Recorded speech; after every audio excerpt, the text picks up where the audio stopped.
우리는 오늘 이 오후에 하이델베르크 요리문답 제7주일을 함께 살펴보려고 합니다. 이제 7주일까지 왔으니까 우리가 전체 하이델베르크 요리문답에서 어디쯤 와 있는지를 한 번쯤 점검할 필요가 있을 것입니다. 맨 처음 제 1주일의 내용이 무엇이었습니까? 기억이 나십니까?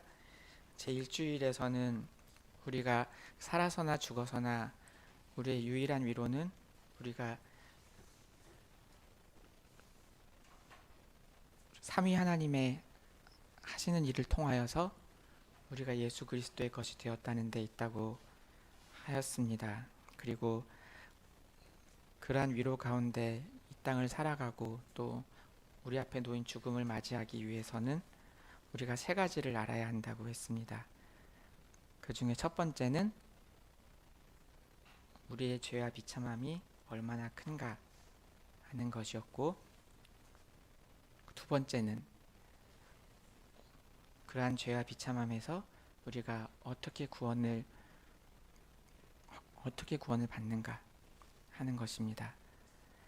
마지막 세 번째는 그러한 구원에 대해서 우리가 어떻게 감사의 삶을 하나님 앞에서 살아가야 하는가 하는 이 세 가지를 알아야 한다고 했습니다. 그 중에 첫 번째, 우리의 죄와 비참함이 얼마나 큰가 하는 것은 그 이어지는 제 2주일부터 제 4주일까지에서 우리가 이미 다 살펴보았습니다. 그리고 두 번째, 이제 우리가 그러한 죄와 비참함에서 어떻게 구원을 받는가 하는 것을 쭉 그 다음 5주일부터 6주일, 오늘 7주일 계속해서 살펴나갈 것입니다. 앞서 5주일하고 6주일에서는 우리가 스스로 우리의 구원을 이룰 수 없다. 그렇기 때문에 우리 바깥에 있는 우리를 대신할 어떤 중보자를 찾아야 되는데, 그 중보자는 어떤 분이셔야 하냐면 참 인간이시면서 그리고 참 하나님이신 그런 유일한 중보자여야 한다 하는 것을 배웠습니다. 그리고 그러한 중보자에 대한 복음이 어디에 나와 있는가 하면 우리가 가지고 있는 성경 말씀 전체에서 우리에게 충분하게 그러한 복음이 계시되었다고 하였습니다. 이것이 바로 앞 시간까지 살펴본 하이델베르크 요리문답의 내용입니다. 이제 오늘 7주일에서는 그 복음이 어떻게 해서 우리의 것이 되는가, 그 복음이 어떻게 해서 나의 것이 되는가 하는 것을 이야기합니다. 어떻게 해서 이 세상의 맨 처음 시작부터 그리고 이 땅의 맨 마지막 날, 장차 있을 종말의 날에 이르기까지 그 큰 구원의 역사가 지금 이 순간 이 세상의 어느 한쪽 귀퉁이에 속한 이 나라의 어느 한쪽 귀퉁이를 아주 잠시 이 땅에 살고 가는 나 같은 이 한 사람에게 이 큰 구원의 역사가 어떻게 해서 나의 것이 되는가 하는 것을 제7주일에서 말하고 있습니다. 어떻게 해서 나의 것이 될 수 있는가 하면 그것은 믿음을 통해서입니다. 믿음을 통해서입니다. 그렇다면 그 믿음이란 것이 어떤 것인지를 이야기해야 할 것입니다. 그냥 쉽게 나는 예수님을 믿는다 이렇게 말할 수 있지만 그 말이 의미하는 것이 무엇인지에 대해서 한번 생각해 볼 필요가 있는 것입니다. 우리 종교개혁의 선배들은 우리가 오직 믿음으로 구원받는다 하는 것을 중요하게 생각하고 기치로 내세우고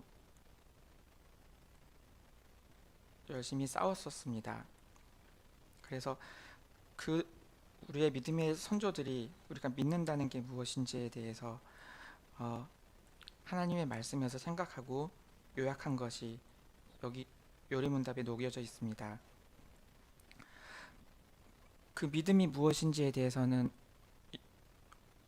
오늘 살펴볼 이 7주일에서만 나오는 것이 아니고 뒤에 이어서 나오는 내용이 뭐냐면 사도신경이 쭉 이야기되고요. 우리가 믿어야 할 내용이 무엇인가 이야기하면서 사도신경을 쭉 이야기한 다음에 이어서 23주일부터 쭉 23주일부터 31주일까지, 그러니까 하이델베르크 요리문답의 둘째 부분인 우리의 구원에 대해서 이야기하는 나머지 모든 부분에 걸쳐서 우리의 믿음이 무엇인가에 대해서 계속 이야기를 합니다. 그러니까 이제 다음 시간부터 시작하게 될 사도신경, 우리가 믿는 내용이 무엇인가를 이야기하기에 앞서서 우리가 믿는다는 것이 무엇인지를 이야기하고, 또 그 모든 사도신경의 내용을 이야기하고 한 후에 또 우리가 믿는다는 것이 무엇인지 이면저면을 또 이야기하는 겁니다. 그렇게 우리 믿음의 내용의 앞과 뒤에 우리가 믿는다는 것이 무엇인지에 대한 이야기를 하고 있습니다. 그렇게 하고 있는 이유는 무엇이냐 하면, 우리가 오직 진정한 참된 믿음으로만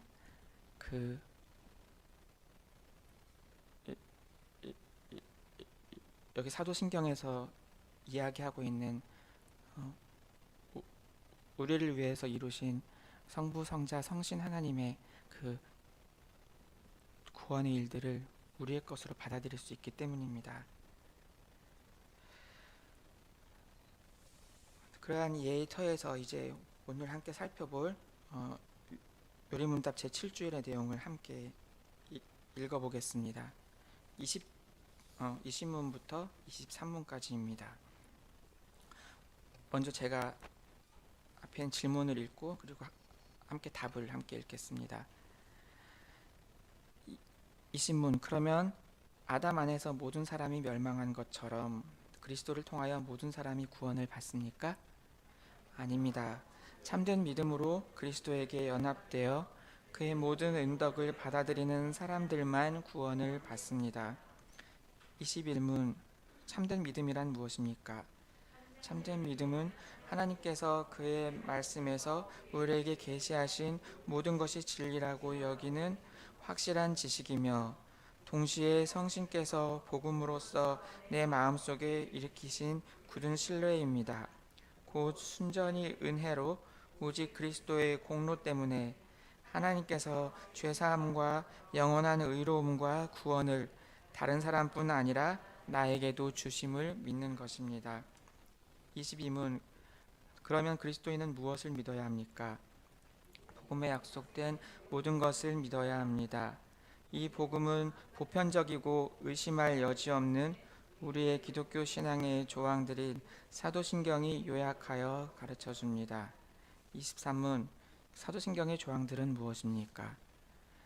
전능하신 성부 하나님, 천지의 창조주를 나는 믿사오며 그의 독생자 우리 주 예수 그리스도를 또한 믿사오니, 그분은 성신으로 잉태되사 동정녀 마리아에게서 나셨으며 본디오 빌라도 아래에서 고난을 받으사 십자가에 못 박히시고 죽으시고 장사되셨고 음부에 내려가셨으며 사흔날에 죽은 자들 가운데서 부활하셨고 하늘에 오르셨고 전능하신 성부 하나님 우편에 앉아 계시며 거기로부터 살아있는 자들과 죽은 자들을 심판하러 오실 것입니다.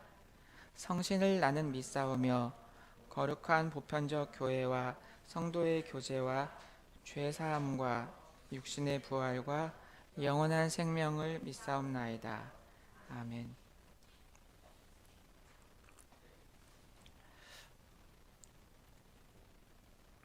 옛적에 엘리야는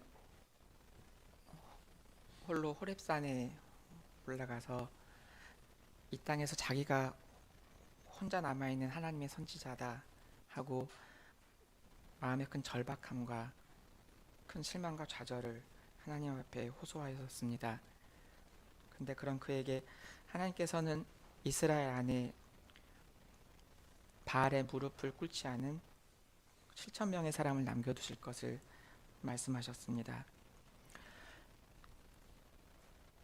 때로 우리는 수많은 사람들과 함께 하나님을 찬송하면서 기뻐하다가도 어느 때에 이르면 과연 하나님께서 이 땅에서 죄인을 구원하시는 일이 계속하여서 이루어지고 있는가, 우리 안에서 그러한 일들이 계속 나타나고 있는가 하는 마음의 탄식에 빠져들기도 합니다. 이 신문에서는 누가 그리스도를 통하여서 구원을 얻는가 하고 묻습니다. 어떤 사람들은 그냥 이렇게 말합니다. 결국에는 모든 사람들이 예수 그리스도를 통하여서 구원에 이르게 될 것이다. 그래야 하지 않겠는가? 그래야 공평하지 않은가? 이런 이야기들을 하는 사람들이 많이 있습니다. 얼른 듣기에는 그 말이 좋은 말 같지만 구원을 말할 때 우리에게 구원을 주시는 하나님과 그 하나님의 말씀을 빼놓고서 무시하고서 어떤 말을 하는 것은 아무 의미도 없는 그냥 허무한 말일 뿐입니다. 우리의 요리문답에서는 성경의 교훈을 따라서 이렇게 고백합니다. 참된 믿음으로 그리스도께 연합되어 그의 모든 은덕들, 곧 그리스도께서 이루신 모든 유익들을 받아들이는 사람들만 구원을 받습니다. 요한복음 3장에서도 이렇게 말하지 않습니까? 하나님이 세상을 이처럼 사랑하사 독생자를 주셨으니 이는 저를 믿는 자마다 멸망치 않고 영생을 얻게 하려 하심이니라. 저를 믿는 자는 심판을 받지 아니하는 것이요 믿지 아니하는 자는 하나님의 독생자의 이름을 믿지 아니함으로 벌써 심판을 받은 것이니라. 분명히 그리스도를 믿는 믿음은 구원받는 자들과 그렇지 않은 자들을 갈라놓습니다. 우리의 요리문답이 고백하듯이 구원 얻는 참된 믿음, 그리스도를 믿는 참된 믿음이라는 것은 무엇이냐면 이러한 그리스도께 연합이 되는 것입니다.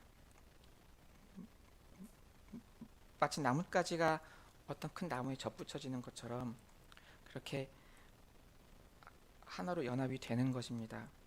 그런데 여기서 연합하는 것이라고 하지 않고 연합되는 것이라고 한 표현을 눈여겨보실 필요가 있습니다. 참된 믿음은 그리스도께 연합이 되는 것입니다. 그러니까 내가 참된 믿음이 있으면 그곳으로 내가 그리스도와 연합을 이룰 수 있다고 말하는 것이 아닙니다. 성신께서 그리스도의 복음의 말씀으로 내 안에 믿음을 일으키시고 그 믿음으로 나와 그리스도가 연합이 되게 하십니다. 이러한 믿음을 통해서 선물로 받은 이러한 믿음을 통해서 우리는 그리스도와 그분의 모든 은덕들, 은덕이라는 말이 어렵게 들리겠지만 우리를 구원하시는 모든 유익한 것들을 우리가 믿음으로 받아들이게 됩니다. 약간의 약 변화가 느껴지십니까? 우리는 성신을 통하여서 우리가 믿음으로 연합이 됩니다. 그래서 그 믿음을 통해서 우리는 그리스도와 그분의 모든 유익을 믿음으로 받아들이게 됩니다. 그러므로 이어지는 21문과 22문에서도 성신께서 복음의 말씀으로 우리 안에 믿음을 일으키시는 것을 말하면서 동시에 그 터에서 그 믿음이 우리가 그러한 터에서 계속해서 발휘해야 되는 어떤 것이라고 설명을 합니다. 22일문을 보시면 그러한 참된 믿음이란 하나님께서 그의 말씀에서 우리에게 계시하신 모든 것이 진리라고 여기는 확실한 지식입니다. 아까 하이델베르크 요리문답인 믿음에 대해서 여기 7줄만이 아니라 23줄 이하의 내용에서도 계속해서 가르친다고 하였는데, 23줄 65문을 보면 우리가 그리스도의 모든 은덕에 참여하게 하는 그러한 믿음이 어디에서 오느냐고 묻고는 이렇게 답합니다. 답: 성신에게서 옵니다. 그분은 거룩한 복음의 강설로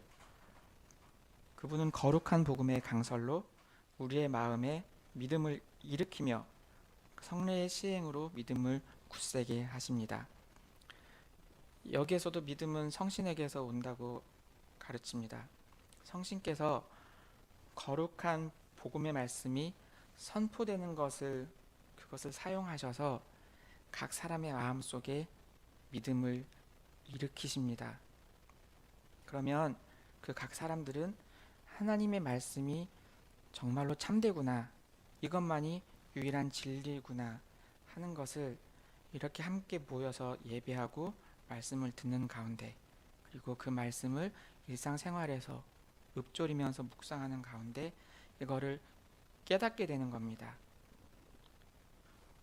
복음의 말씀이 이 세상이 주는 그런 지혜, 그런 위로와 전적으로 다르다는 사실, 이것만이 오직 참되고 유일하다는 사실을 성신께서는 복음의 말씀으로 우리를 맛보게 하시고 확실한 지식으로 우리 마음에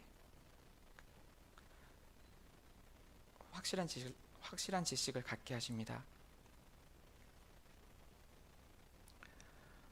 또한 21문에서는 이 참된 믿음이 확실한 지식일 뿐만 아니라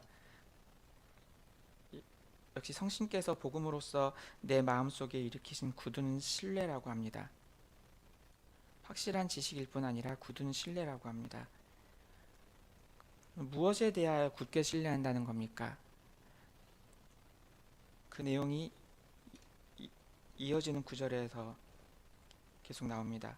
무엇을 굳게 신뢰한다는 거냐 하면, 순전히 은혜로, 오직 은혜만으로, 오직 그리스도의 공로 때문에 하나님께서 죄사함과 영원한 의로움과 구원을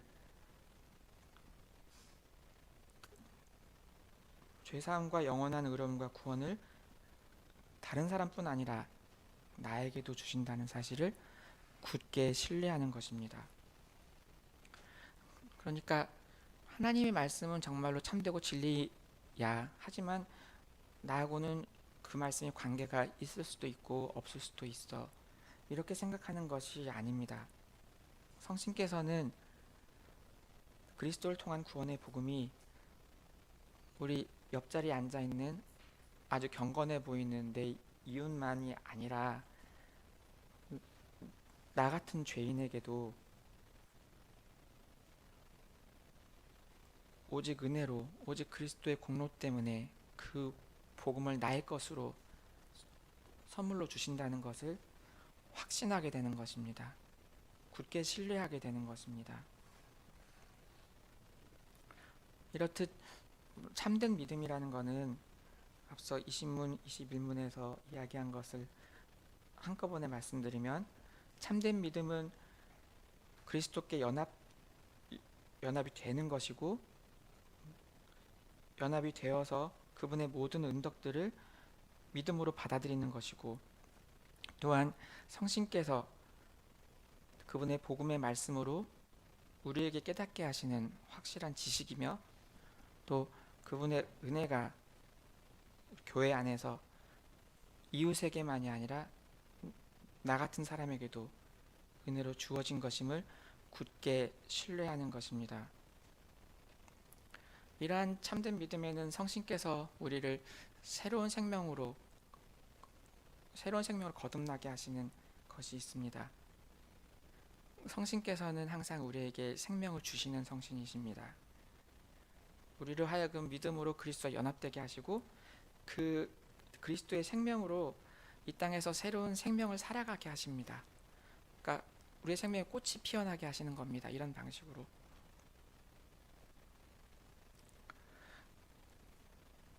이렇게 믿음에 대하여서 이야기한 다음에 22문에서는 그러면 우리가 무엇을 믿어야 하는가 하고 묻습니다. 무엇을 믿어야 하는가 하는 것은 사실 앞에 21문에서도 어느 정도 나왔습니다. 하지만 여기 22문에서는 좀 더 폭넓게 이야기를 합니다. 우리는 복음에 약속된 모든 것을 믿어야 합니다. 하나님께서 성경 말씀을 통하여서 우리에게 약속하시는 모든 복음의 약속을 믿어야 합니다. 그리고 그 모든 약속은 우리의 보편적인 신앙 고백인 사도신경의 12가지 조항에 12가지 조항이 요약이 되어 있습니다.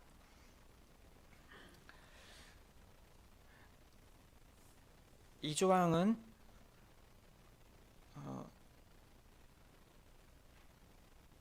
우리 삼위일체 하나님께서 태초부터 이제까지 쭉 행하여 오신 일, 그리고 지금도 행하고 계신 일, 그리고 장차 행하실 일, 그 모든 일들을 창조부터 이 땅의 마지막 날까지 삼위일체 하나님이 하시는 모든 일을 하나로 간추려서 이야기하고 있습니다. 따라서 이러한 사도신경에 요약된 것을 마음에 잘 새기고 그 터에서 하나님 말씀을 계속 묵상한다면 우리는 우리 각 사람에게 주시는 삼위일체 하나님의 약속이 얼마나 풍성한 것인지 그 여러 가지 면을 계속해서 맛보게 될 것입니다.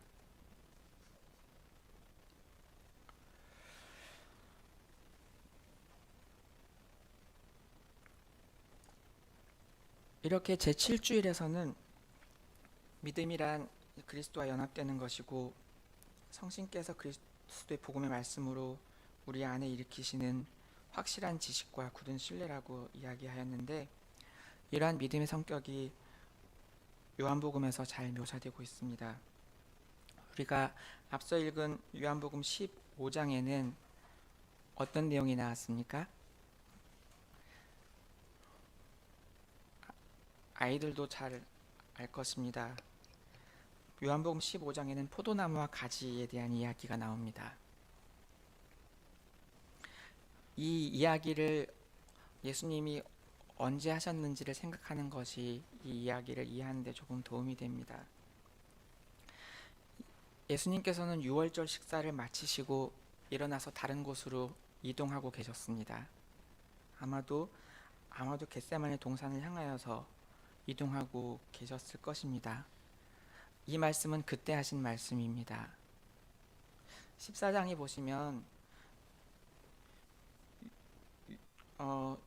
14장을 보시면 유월절 식사하는 자리에서 예수님의 제자들은 지금 무언가 심상치 않은 일이 이제 곧 벌어지려고 한다 하는 것을 느끼고 불안해하였습니다.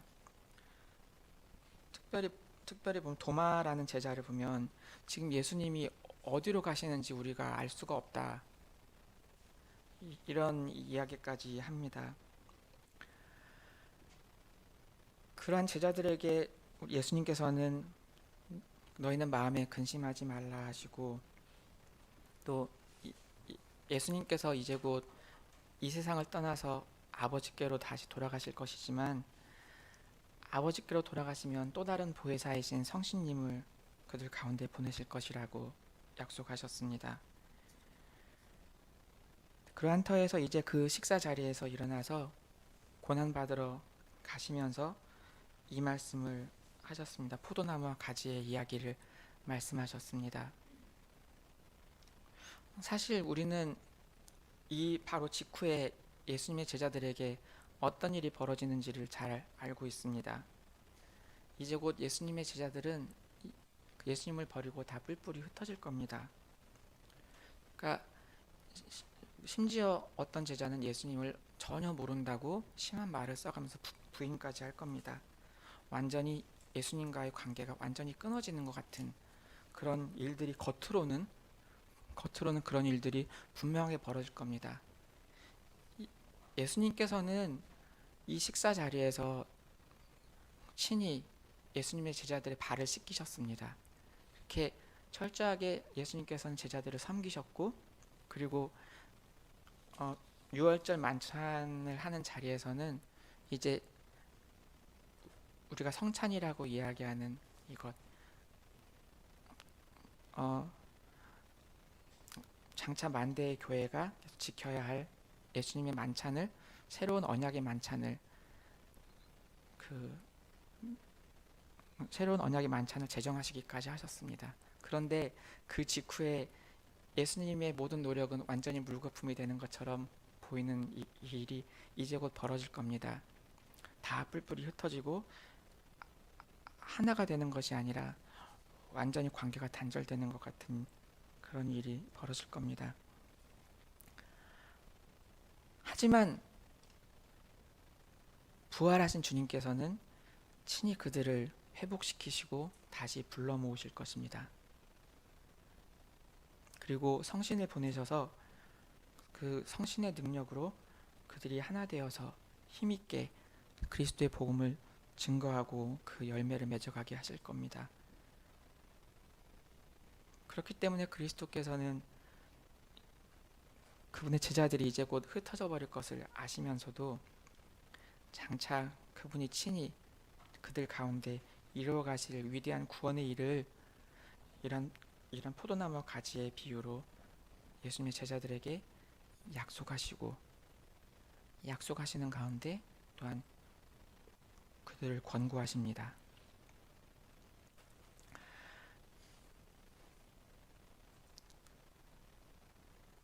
이 비유의 처음에서부터 예수님께서는 어떤 큰 그림을 보여주십니다. 예수님께서는 예수님 자신이 참 포도나무시라고 말씀하십니다. 이것이 무슨 뜻입니까? 왜 갑자기 포도나무 이야기를 하십니까?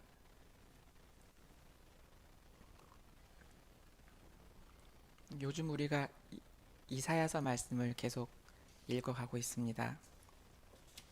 그런데 거기서 보면 구약시대 포도나무 혹은 포도밭은 무엇을 가리킵니까? 구약시대 선지자들이 포도나무 혹은 포도원이라고 말할 때는 이스라엘 백성을 가리킵니다. 그리고 하나님은 그 이스라엘 백성인 포도원을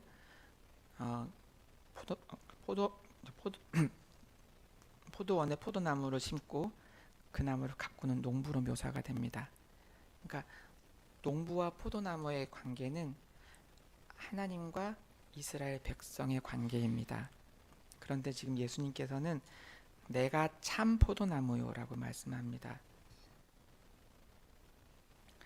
구약시대 하나님의 백성은 포도나무로서의 역할을 계속 실패했습니다. 하나님께서는 계속 그들을 가꾸셨지만 그들은 계속 열매를 맺지 못했습니다. 그런데 예수님께서는 내가 참 포도나무라고 하십니다. 예수님께서 친히 참된 이스라엘의 모습으로 그 자리에 나타나신 것입니다. 하나님께서 원래 이 땅의 첫사람 아담을 창조하실 때 의도하셨던 그 모습, 그리고 이스라엘 백성을 애굽에서 이끌어내실 때 의도하셨던 하나님의 거룩한 백성으로서의 모습, 하지만 계속 우리는 실패했었던 그 모습을 예수님께서는 우리의 위치에서 친히 그 모습을 이루셨습니다.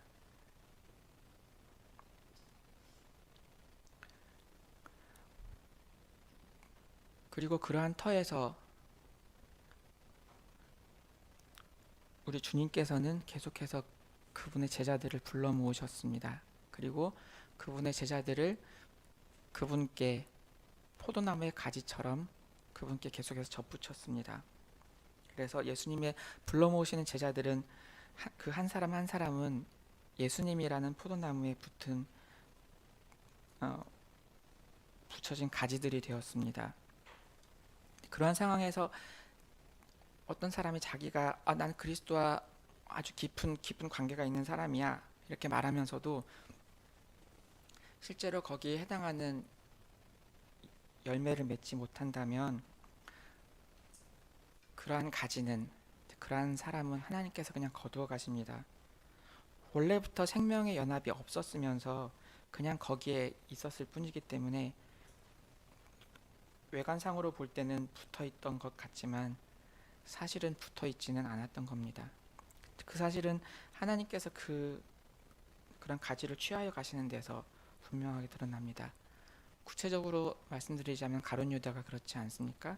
지금 이 말씀을 하실 때는 그들 가운데 있었습니다. 하지만 그는 예수님께 연합되어 있던 것이 아니라 그냥 붙어 있었을 따름입니다.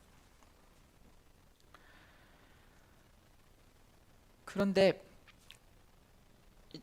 그러한 가지는 그렇다 치고 반면에 열매를 맺는 모든 다른 가지에 대해서는 어떻습니까? 그런 가지는 너희들 착하다. 계속 이렇게 있어라. 이렇게 두신다고 하지 않습니다. 여기 말씀해 보시면 우리 일반적인 예상을 다소 넘어서는 말씀을 하십니다. 하나님께서는 열매 맺는 가지에 대해서는 그러한 가지들이 열매를 앞으로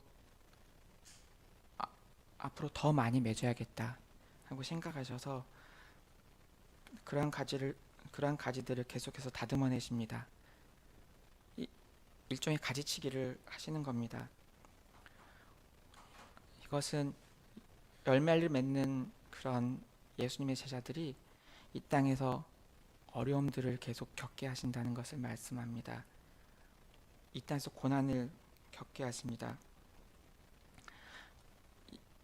예수님의 제자들이 이 땅에서 성신의 열매들을 계속하여 맺게 하시려고, 그들을 더 온전하게 하시려고 포도원 농부이신 우리 하늘의 하나님께서는 계속하여서 그분의 백성을, 그분의 제자들을 계속해서 연단시키실 것입니다.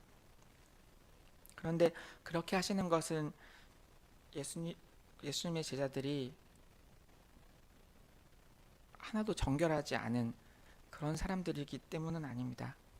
그 사람들이 정결하지 않은 사람이어서 그 사람들 정결하게 하시려고 하는 건 아닙니다. 여기 말씀에서 그들을 가지치기 하신다는 그 말이 원문을 보면 어떤 단어가 쓰냐면 정결하게 한다라는 말이 쓰였거든요. 그들을 정화시킨다 혹은 연단시킨다. 그런데 이렇게 말씀하시는 것은 그들이 아직 정결하게 되지 않았기 때문은 아닙니다. 왜냐하면 3절에서 말씀하시는 대로 이미 예수님께서는 그분의 말씀으로 그분의 제자들을 이미 정결하게 하셨습니다. 이미 성부 하나님께서는 예수님의 사역을 통하여서 그분의 제자들을 다른 사람들에게서, 다른 악한 사람들, 위선자들에게서부터 계속하여 갈라놓으시고 그리고 예수님과 깊게 연합하게 하셨습니다. 그들 가운데 예수님의 말씀을 통하여서 믿음이 있게 하셨습니다. 따라서 비록 이제 좀 이따 흩어지겠지만 그들이 새로 모일 때에는 처음부터 시작하는 게 아니라 성신께서 그들에게 임하시면 그들이 이전에 예수님께서 하셨던 말씀을 마음속에 떠올리게 될 겁니다. 성신께서 비추어 주시면 그 전에 그들이 말씀으로 교육받았던 것들이 분명하게 나타나게 될 것입니다. 그러니까 이제까지 일들은 다 헛된 것들이고 이제 처음부터 새로 시작해야 되기 때문에 이렇게 훈련시키겠다고 하는 것이 아닌 것입니다. 예수님의 제자들은 이미 그분의 말씀으로 그들은 정결해진 자들입니다. 그런데 계속해서,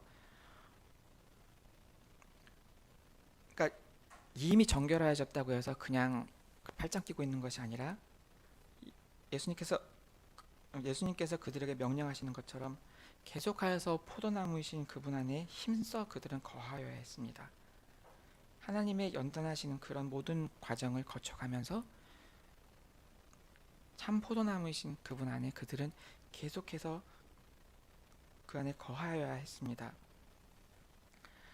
4절에 보시면 내 안에 거하라 나도 너희 안에 거하리라 하고 말씀하십니다. 이게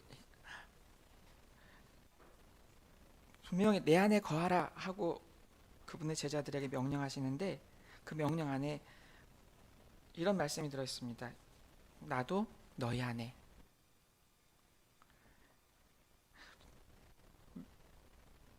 명령하시는 것 안에서 예수님께서 성신으로 그들 가운데 거하실 것에 대한 약속이 분명하게 주어졌습니다.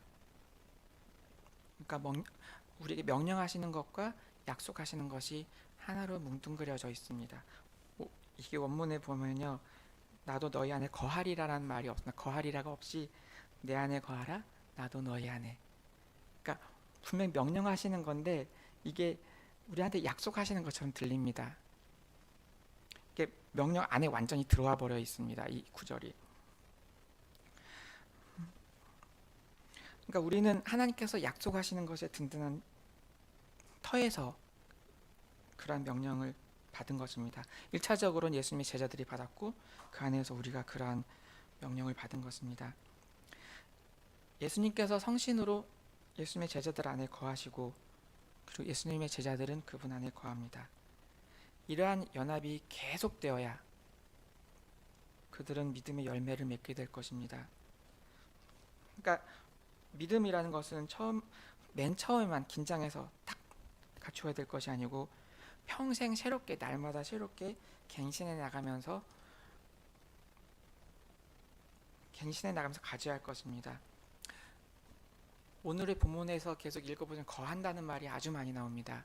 사실 요한복음 전체적으로도 많이 나오는데 특별히 이 부분에서 많이 나옵니다. 신실하라는 그런 요구, 믿음을 발휘하라 하는 요구는 어제 내가 믿음을 발휘했다 하는 것으로 오늘을 살라는 것이 아닙니다. 오늘 새로운 믿음을 구하고 그 믿음을 선물로 주시는 믿음을 오늘의 삶에서 맛보면서 하나님께서 계속 연단하실 때 그 포도나무 안에 계속 붙들고 그 안에 거하기를 힘쓰는 겁니다. 거기서 이탈하지 않기를 힘쓰는 것입니다. 이런 것은 우리가 할 수 없는 일입니다. 그렇지 않습니까? 지금 여기에 앉아 있는 분들이든지 아니면 인터넷으로 유튜브로 이 예배에 함께 참여하는 분들이든지 아니면 너무 힘이 없어서 이도저도 못하고 잠시 쉬고 계신 분들이든지 그 어떤 분들이든지 간에 이러한 일은 우리의 힘으로 할 수 없는 일입니다.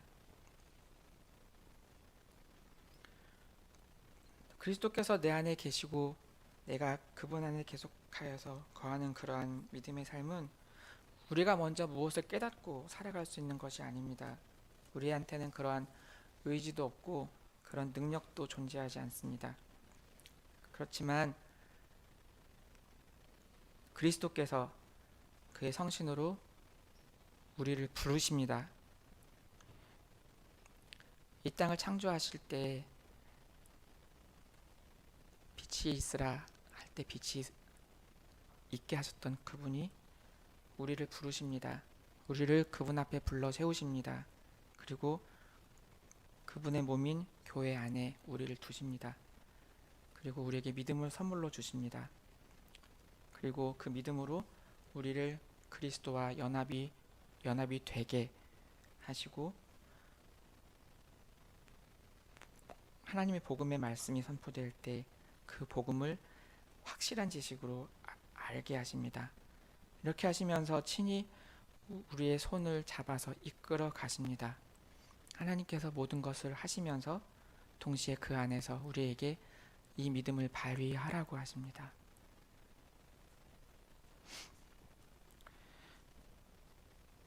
예수님의 제자들과 마찬가지로 우리는 마치 포도나무에 접붙여진 가지들처럼 예수님 안에 계속해서 거하여야 합니다. 예수님 안에 거한다 하는 것은 예수님께서 이런 말씀하시지 않았습니까? 수고하고 무거운 짐진 자들아 다 내게로 오라 내가 너희를 쉬게 하리라. 분명히 맞습니다. 예수님 안에 거한다는 것은 예수님 안에서 우리가 참된 안식을 누리는 것입니다. 그런데 동시에 참된 안식을 누리면서 동시에 예수님께로부터 받은 교훈, 받은 복음의 말씀을 딱 붙어서 계속하여서 그 교훈 안에, 그 은혜의 교훈 안에 계속하여서 머물려고 힘쓰는 것입니다. 그렇게 해 나가는 가운데 성신께서는 계속 우리를 연단해 가시면서 우리 안에서 열매를 맺어 가실 것입니다. 그렇다면 그 열매가 무엇입니까? 계속 우리가 열매라는 말을 제가 몇 번 계속 반복해서 말씀을 드렸는데, 열매가 무엇입니까? 포도나무에 우리가 접붙여져서 맺게 되는 열매가 무엇입니까? 열매는 여러 가지로 얘기할 수 있겠지만, 여기 요한복음 본문을 보자면 궁극적으로 그 열매는 성부와 성자의 사랑 안에 우리가 참여하는 것입니다. 우리가 하나님의 사랑 안에 참여하게 되는 겁니다. 그것이 9절 이하의 말씀이 들려주는 것입니다. 10절에 보면 성자께서는 성부 하나님의 사랑 안에 거하면서 성부 하나님의 모든 계명을 지키셨습니다. 아드님께서는 아버지의 뜻을 행하시는 것이 자기의 음식이라고 말씀하실 정도로 아버지의 뜻을 철저하게 순종하셨습니다. 그러는 가운데 아버지와의 친밀한 사랑이 그 성부와 성자의 교제 안에 늘 있었습니다.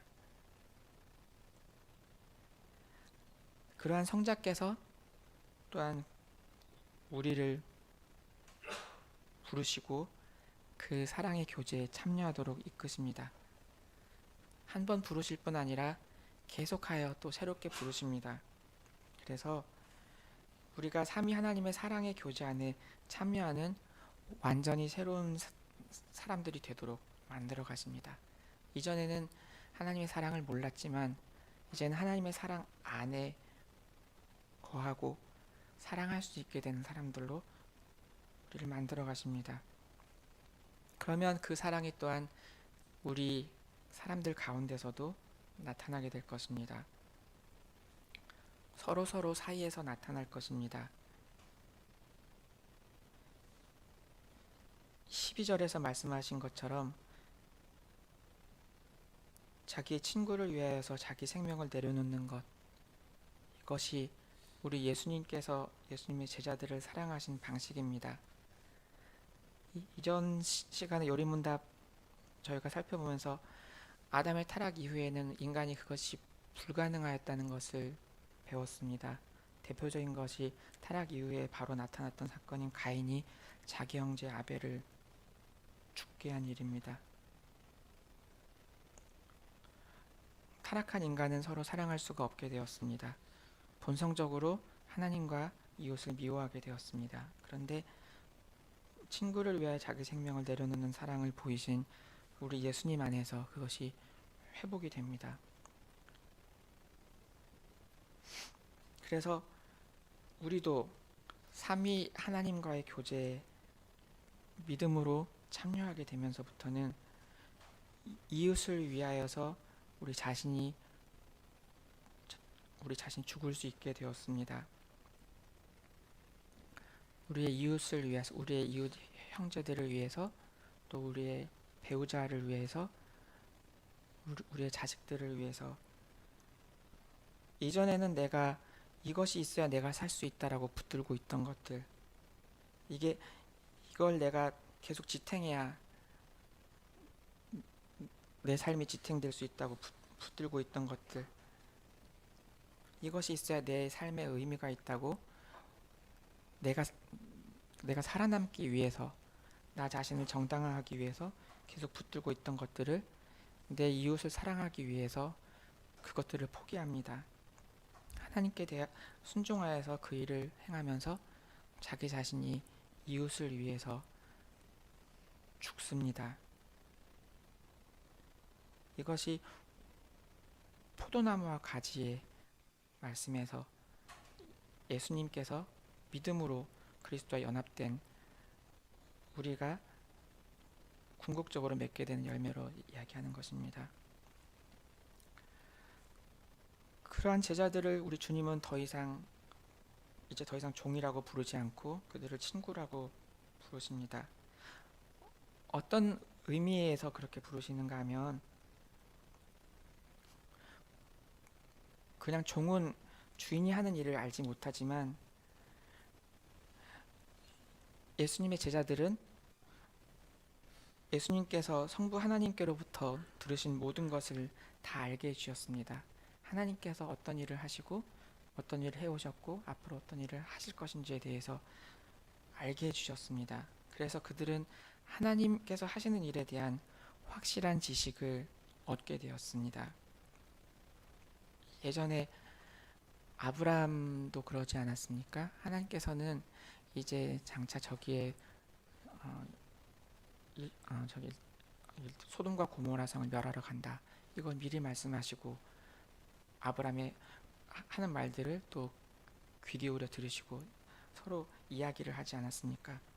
이처럼 예수님께서는 그분과 연합된 가지들인 그분의 백성들, 그분의 제자들에게 하나님의 뜻을 알게 하시고 하나님이 행하시는 것을 확실한 지식으로 알게 하시고 그 터에서 그분의 동역자로서 이 땅을 살아가도록 하십니다. 우리도 마찬가지입니다. 우리 또한 이 세상에서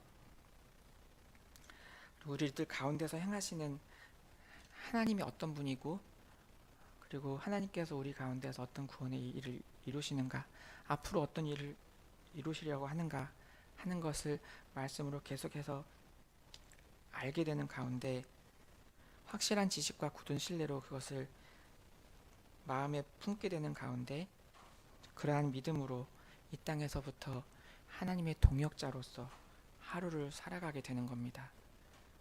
잠시 왔다 가는 인생이고 어느 이 땅의 한쪽 구석에서 조용히 살다 가는 인생이지만, 우리가 속한 가정에서, 일터에서 그렇게 하나님의 동역자로서 하루를 살게 됩니다.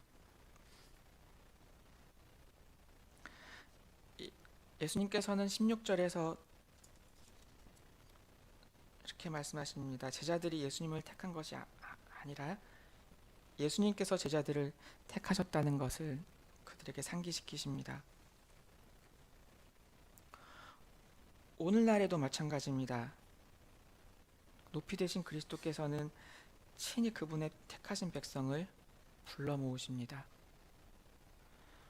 먼저 우리 각 사람을 택하시고 부르시고 믿게 하시니까 그 안에서 우리가 믿음으로 그리스도의 모든 은덕들을, 모든 유익들, 우리를 위해 베푸시는 모든 유익들을 믿음으로 받아들입니다. 하나님께서 이 모든 엄청난 변화들을, 이 모든 변화들을 하나님께서 앞서 행하시고, 우리는 성신을 통하여서 주시는 이러한 새로운 지식과 굳은 신뢰의 마음 가운데서 그리스도와 그분의 말씀을 붙들고 그 안에 계속하여서 거하기를 힘씁니다. 그리고 거기서 나타나는 열매는 17절에서 예수님께서 명하시는 그것입니다. 하나님의 사랑이 우리 안에서 온전히 구현되는 것입니다. 이러한 것이 참된 믿음입니다. 그러니까 참된 믿음은 하나님께서 시작하셨고, 그리고 우리가 그리스도 안에서 삼위 하나님의 사랑의 교제에, 그 영광스러운 교제에 참여하는 것에서 마칩니다. 그 시작과 끝이 모두 하나님입니다. 그러면 우리의 마음이 어디로 향하여야 하겠습니까? 물론 우리는 우리의 죄와 비참함의 현실을 무시하지 말아야 합니다. 하지만 동시에 하나님께서 어떻게 우리 자신을 부르셨고 어떻게 정결하게 하여 주셨으며, 또 하나님께서 어떻게 우리에게 새로운 생명을 맛보게 하셨고, 또 하나님의 복음의 말씀, 그분의 참된 진리를 우리가 깨달아 알게 하셨으며 어떻게 우리에게 마음에 확신을 갖게 하셨는가를 생각하고, 그러한 하나님께서 오늘 우리 자신을 어디로 이끄시는지를 바라보면서 마음의 소망을 가져야 할 것입니다. 그리고 그 소망 가운데 우리의 연약한 무릎을 일으켜 세우고 하나님의 신실하심에, 오직 하나님의 신실하심에만 전적으로 우리 자신을 의탁하여야 할 것입니다. 하나님께서는 오늘 우리에게 바로 이러한 믿음을 요구하십니다. 보이는 것을 무시하지는 말되 보이는 대로가 아니라 믿음으로 살라고 요구하시고, 하나님께서 선물로 주신 그 믿음을 계속해서 발휘하라고 요구하십니다. 기도하겠습니다.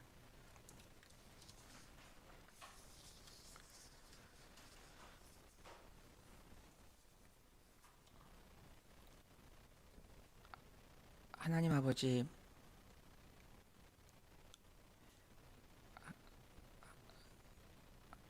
하나님께서 우리에게 베푸신 은혜가 크고, 또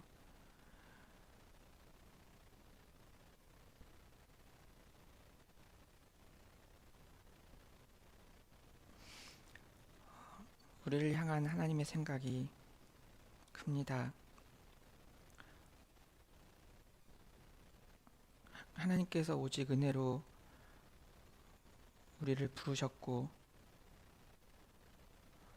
우리로 한 교회를 이루게 하셨고, 또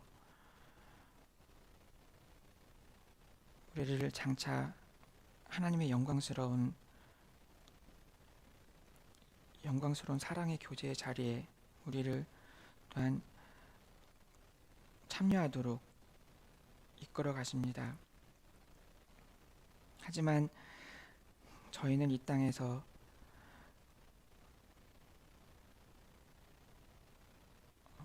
우리의 죄와 비참한 그 현실을 직시하고 우리는 항상 힘을 잃곤 합니다.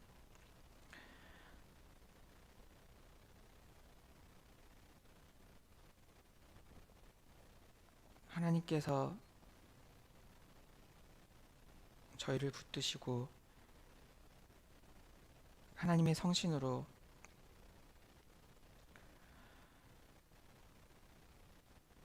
저에게 날마다 새로운 믿음을 허락하여 주옵소서.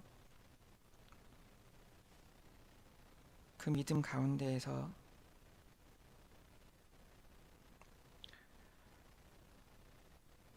저희가 확신을 가지고 다시금 마음의 소망을 품고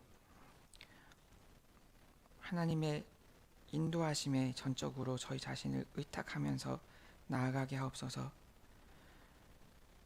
우리 앞에 놓인 일들이 어떤 것인지 알 수 없습니다. 각 사람의 마음, 각 사람의 삶에 어떤 일들이 앞으로 기다리고 있는지 알 수 없습니다. 하지만 저희가 어디에 있든 무엇을 하든 하나님께서 저희를 은혜로 부르신 그러한 자리에서 저희가 이탈하지 않게 하여 주시고, 그 은혜의 자리에 계속하여 힘써 그 자리를 지킴으로써 하나님께서 요구하시는 하나님의 참된 열매를 저희가 맺게 하여 주옵소서. 하나님, 저희가 믿음이 있다고 하지만 저희 안에는 사랑이 없습니다. 이것이 현실입니다. 그것은 저희가 참된 믿음으로 저희가 사랑의 열매를 맺지 못하고 있다는 것입니다. 하나님께서 불쌍히 여겨주시고 하나님께서 저희를 이끄셔서 하나님의 사랑을 깊이 맛보게 하시고, 그 사랑 안에서 저희가 또한 형제를, 또한 저희 가족을, 이웃을 사랑하고 심지어 원수들도 사랑하는데 이렇게 하옵소서. 그런 열매들이 저희 안에 풍성이 있을 때 어, 우리 하나님께서 영광을 받으실 것이니 저희를 그러한 대로 이끌어 주옵소서. 예수님 이름으로 기도합니다. 아멘.